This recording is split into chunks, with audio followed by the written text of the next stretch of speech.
for being here in Ottawa. Ça me fait plaisir de t'avoir chez nous.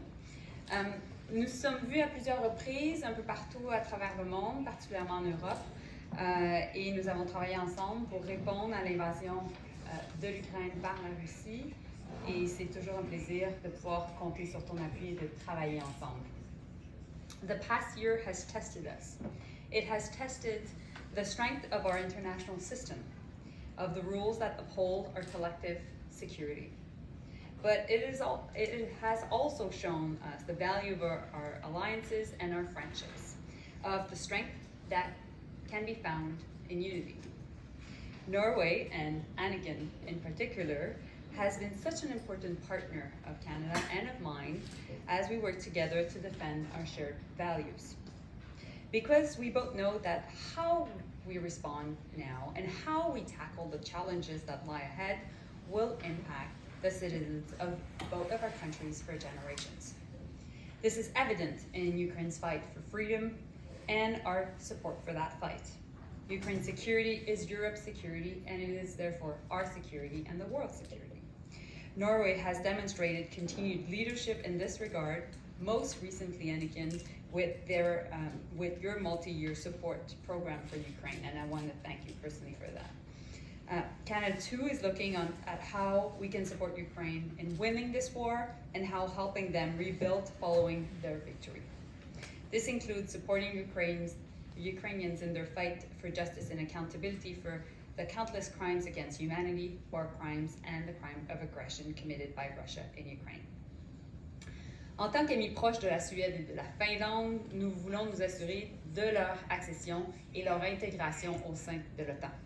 Nous sommes fiers d'avoir collaboré avec la Norvège dans la lutte contre les changements climatiques, qui constitue une menace existentielle pour tous les citoyens du monde, en tant que pays progressiste engagé dans la lutte au changement climatique et en tant également de producteurs d'énergie. Nous avons beaucoup à apprendre les uns les autres, notamment en matière de transition juste, d'émissions net zéro et de sécurité énergétique. Norway and Canada are close friends, but if you change your perspective and look from above, you can see that we're nearly neighbors. So connected by the Arctic Ocean, we have a shared interest in ensuring it is a stable, prosperous, and environmentally sustainable region, a place where the rule of law prevails. As Norway assumes the chairship of the Arctic Council this year, they can count on Canada's cooperation. We will work together with them, other Arctic states, and Indigenous peoples of the region, who must remain at the center of the decisions made about the North. We have had many good conversations on these topics and more over the past 2 days, and I'm looking forward to continuing them this afternoon as we find ourselves in a particularly challenging chapter of our history. I am glad that Canada has friends like Norway beside us as we chart a path forward. Alors en terminant, ça va me faire plaisir de continuer les conversations avec toi, ma chère Anniken, et alors qu'on est présentement dans un chapitre particulièrement difficile de notre histoire, je pense qu'on peut compter l'un sur l'autre pour faire en sorte de trouver des solutions pour la sécurité internationale. Donc, merci beaucoup. So, dear Mélanie, I'm so happy to be here in Canada. I remember the first time we met, you invited me to come. Mm-hmm. And we were appointed in October 2021, both of us. At the same time, we got information about the possible Russian attack on Ukraine from the very first days, I think. And this was also the topic on the agenda when we met for the first time in NATO ministerial meeting in Riga a month later. So I want to thank you, Mélanie, for your very strong leadership within the NATO family after Russia decided to wage a brutal war of aggression against Ukraine. And we have been united in our solidarity with the Ukrainian people and our contribution of lethal and non-lethal aid to help the Ukrainian people win this war. After this visit, I will go back to the Norwegian Parliament on Tuesday and we will adopt a multi-year package to assist Ukraine. This has broad bipartisan support. 95% of the MPs are behind. $7 billion will be provided over the next 5 years. This year, 50% will be military support. I am also grateful to Mélanie for her strong engagement for Swedish and Finnish NATO membership. We almost, Mélanie, had a competition on who of us could sign the NATO accession protocol first. We did. Because it was much easier to bring documents from Ottawa to Washington than from Oslo to Washington. So that was very easy to win that competition. For once, we were close. Just as Canada eventually won another friendly competition between our two countries. The Moose Statue War that broke out between Canada and Norway some years ago. A small town in Norway erected a 10-meter high moose statue to compete with the Canadian Mac Moose, a moose jaw. That moose in Norway was the world's largest moose for a couple of months. Then the people in Moose Jaw started to fundraise a campaign in order to extend this Moose antlers. Mm-hmm.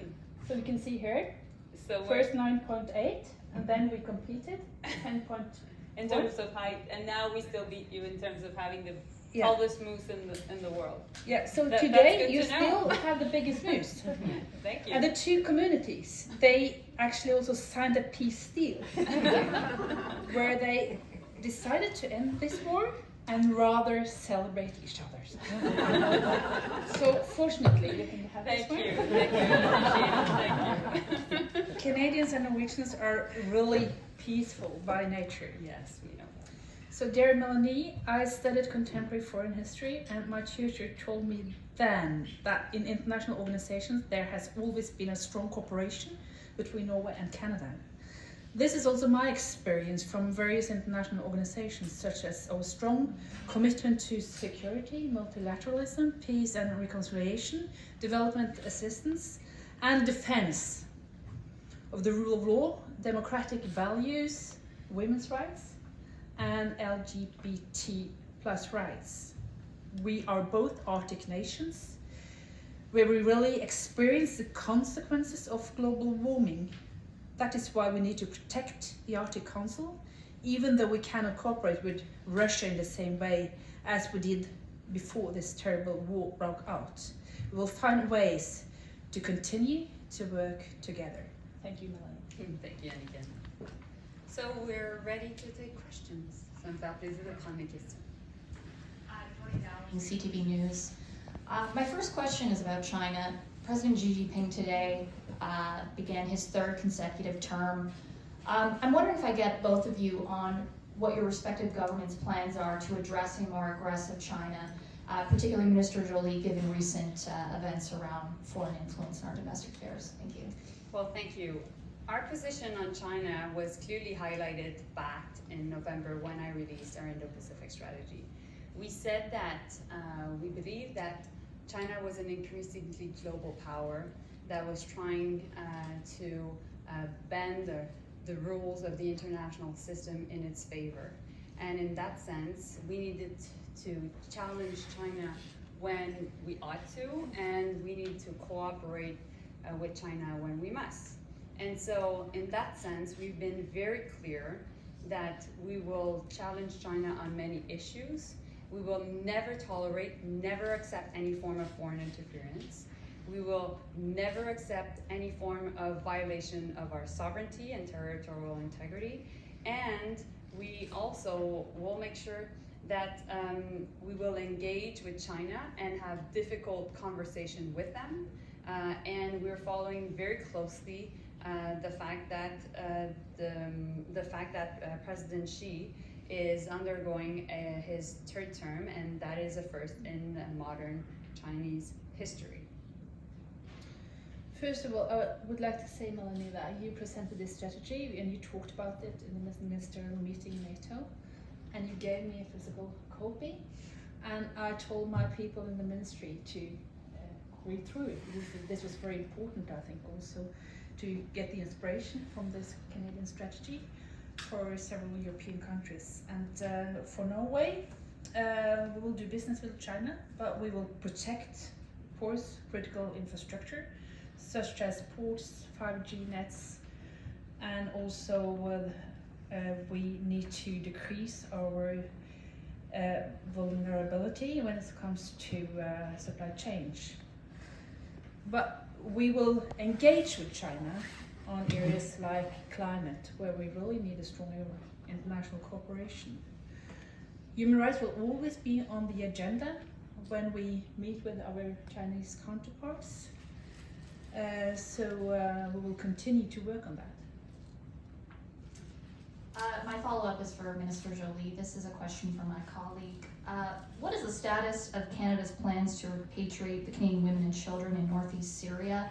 And will those plans include separating children from their non-Canadian mothers? Thank you. Thank you. So you've heard me many times on this issue. I've been very concerned about the fact that women, and particularly children, are held and detained in northeast Syria because of the growing difficult conditions of the camps. As it is now known, there is a settlement that has been agreed between parties, including the Canadian government, with the families of the women and children detained. So our goal is to make sure that they can come back, and of course that they will face justice. Our goal also is always to make sure that the security and safety of Canadians is ensured.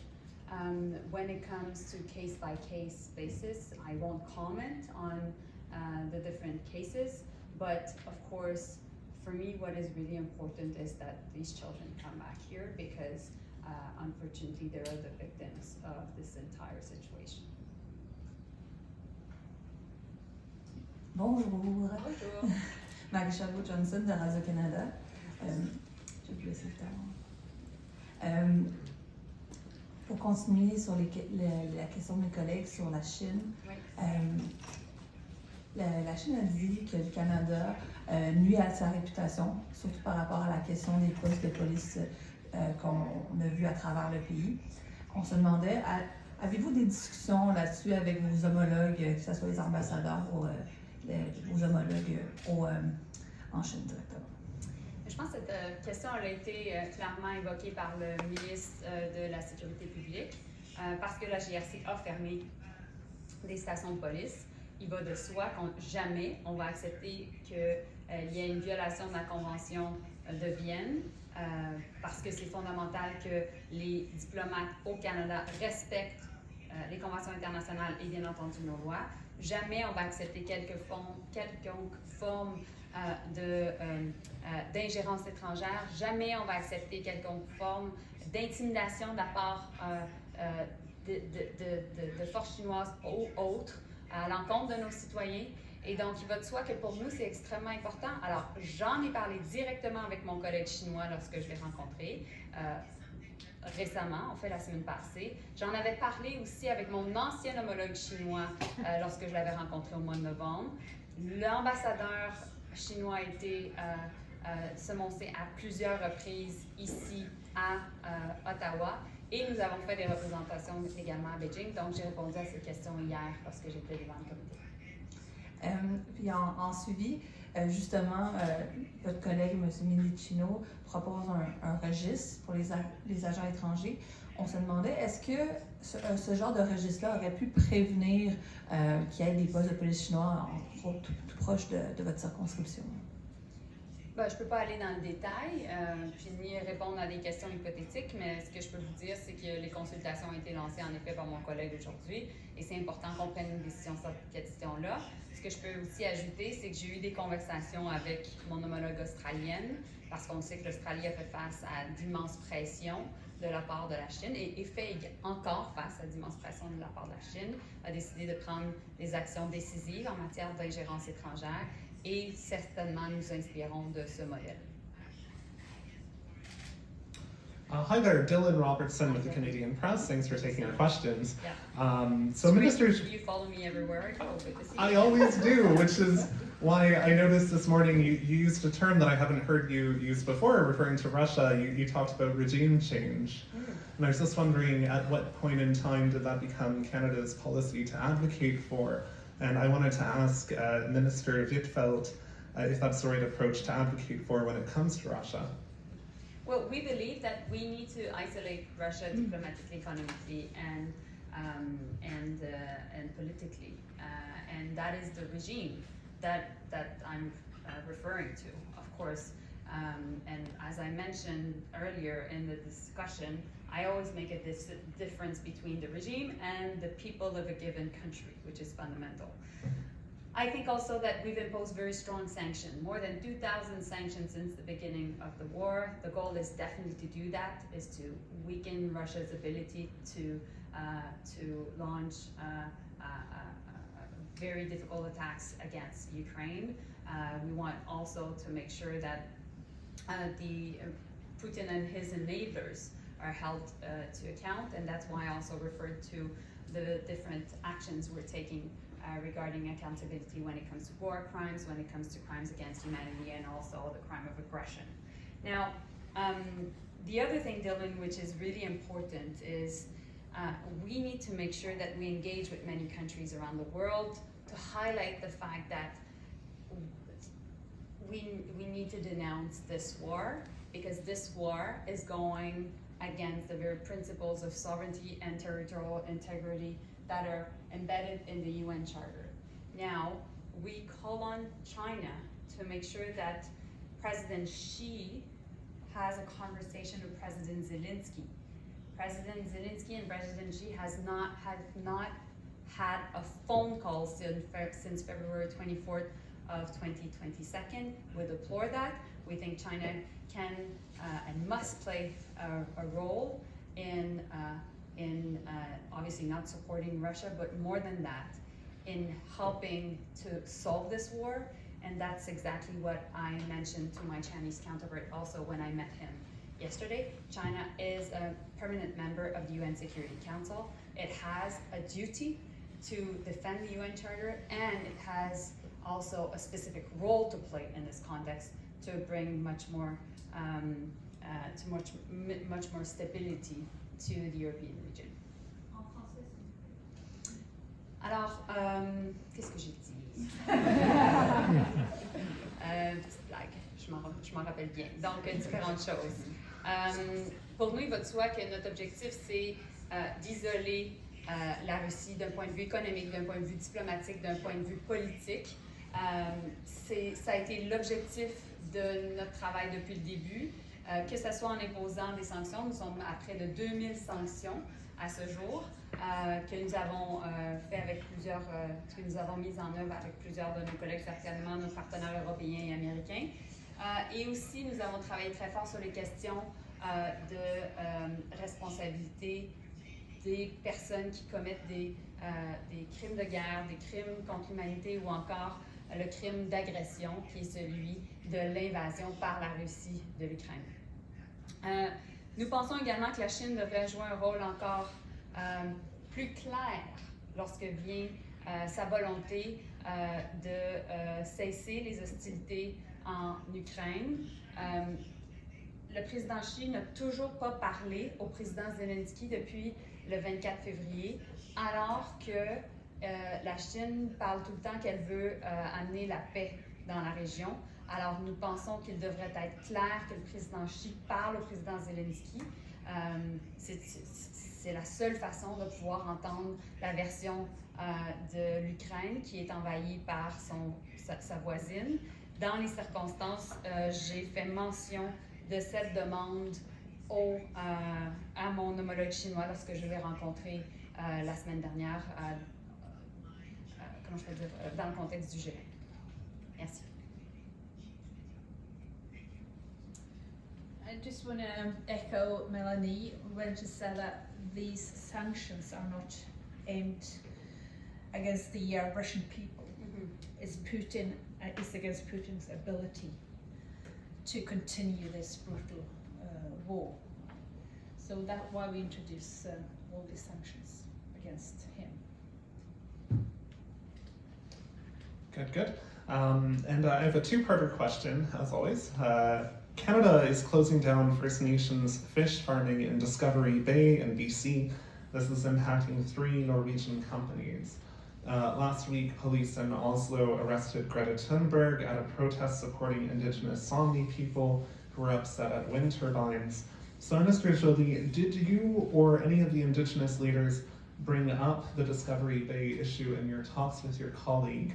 And for Minister Huitfeldt, have you raised the fishery closure with Canada? And if either of you have thoughts on the environment and reconciliation, I'm all yours. Well, actually, I raised this when I met representative from Indigenous people's organizations yesterday. So I brought this up on the agenda myself because the Prime Minister met the Sami Parliament in Norway yesterday, and he has given his apologize to the Sami reindeer herders in Fosen. And we acknowledge that the decision to award licenses to build and operate the wind turbines have a substantive negative impact on their ability to practice their own culture in violation of human rights. So I think it's important that we admit that. And I wrote it up on the agenda yesterday, but I met with these organizations. And Dylan, so you know, the official bilateral meeting between Anniken and I is happening just after this. So of course I will raise it. You're referring to, I'm sorry, which of the two, the fisheries or the Thunberg case, or both? So the question of the fisheries when it comes to dealings with Indigenous people within Norway, of course this is a national issue for Norway, and we do not get involved. We've shared our own experience with dealing reconciliation. Norway is undergoing a very important truth and reconciliation work. Particularly, there is a commission that is undergoing, and looking forward to working with Norway to share what is our experience as we implement the TRC report. Thank you, everyone.